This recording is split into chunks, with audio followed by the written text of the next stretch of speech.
दोस्तों, इस वीडियो में हम जानेंगे वीर्य का नाश करने से क्या होता है। देखिए, जब भी कोई मनुष्य हस्त मैथुन करता होगा तो उसका वीर्य 1.5 तोला से क्या कम निकलता होगा, जो कि 30 दिन की कमाई है।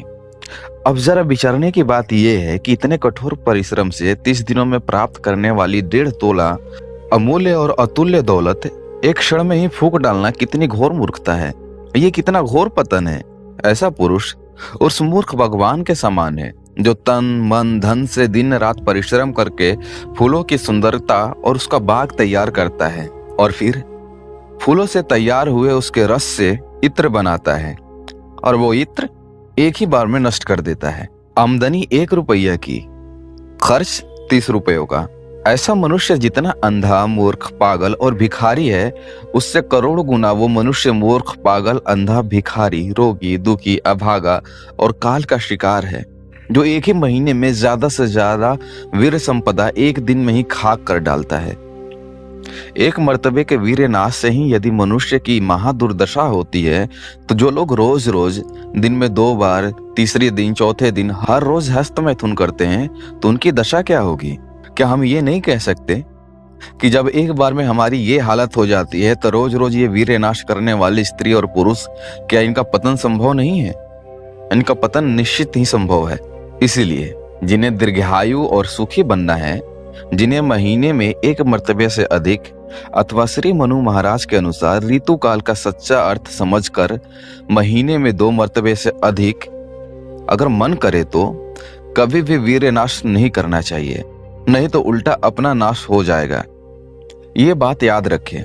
देखिए, ग्रीस यानी यूनान के महाज्ञानी तत्वों सुक्रोटिस यानी कि सुकरात से किसी ने पूछा कि स्त्री के प्रसंग में कितने मर्तबा हमें उनसे सेक्स या फिर हम विस्तार होना चाहिए। उत्तर मिला, देखिए, पूरे जन्म भर में सिर्फ 1 बार। फिर पूछा गया कि यदि इतने से शांति ना हुई तो? यदि इच्छा है तो साल भर में 1 बार फिर कर लो। यदि उतने से भी मन ना भरे तो? अच्छा, तो फिर मास भर में 1 बार करो। फिर पूछा गया कि अगर इतने से भी मन ना रहा तो? अच्छा, फिर मास में 2 बार कर लो, परंतु जल्दी मृत्यु हो जाएगी। अगर इतने से भी शांति नहीं मिली तो? अच्छा, तो फिर ऐसा करो कि तुम अपने कफन का सब सामान ला करके अपने घर में पहले रख दो और फिर जैसा दिल में आए वैसा किया करे। ना मालूम कि किस समय उसकी मौत आ जावे और वो उसे खा डाले।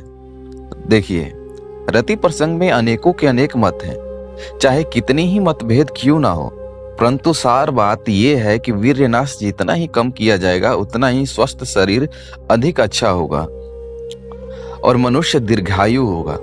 ये बात सभी को मान्य है। जितना ही अधिक विषय सेवन किया जाता है उतना ही अधिक अशांत, मलिन, पतित और दुखी हो जाता है। वो तभी शांत हो सकता है जब वो या तो धर्म या अथवा प्रकृति के नियमानुसार चले, अन्यथा वो मिट्टी में मिल ही जाएगा। देखिए, कोई कहता है कि सभी लोग ब्रह्मचारी बन जाए तो सृष्टि कैसे चलेगी। तो मैं कहता हूं मित्रों कि सृष्टि चलाने की फिक्र आप क्यों करें। सृष्टि का चलाने वाला वो निराला ही है। केवल आप अपनी फिक्र करो। आप अपने विषय, अपने कारण, अपने अकाल में नष्ट भ्रष्ट बनो। ब्रह्मचार्य की सृष्टि नष्ट तो नहीं, किंतु मुक्ति अवश्यमय हो सकती है, क्योंकि ब्रह्मचार्य से आत्मोद्वार तथा विषयोद्वार का सच्चा रहस्य है। अखंड वीर्य धारण तथा शास्त्रोक्त के विषय में सेवन का नाम ही ब्रह्मचार्य है। इसलिए ब्रह्मचार्य से सृष्टि की नाश होगी, ऐसा शंका करना व्यर्थ और मूर्खतापूर्ण है। प्राकृतिक शांत हुए भी अनंत है। बस इसी एक वाक्य में इस प्रश्न का मुंहतोड़ जवाब है। हमारे ब्रह्मचारी होने से अनंत अर्थात अनंत रहीन प्रकृति का कदापि अंत नहीं हो सकता। ये बात हमें कभी भूलनी नहीं चाहिए। इसलिए मित्रों, प्रथम अपने ही उद्धार की कोशिश करो, क्योंकि आत्मोद्वार ही लोकोद्वार है। यदि ऐसा नहीं करोगे तो तुम्हारी चमगीदड़ की भांति उल्टी स्थिति रहेगी। इतना निश्चय कर लो।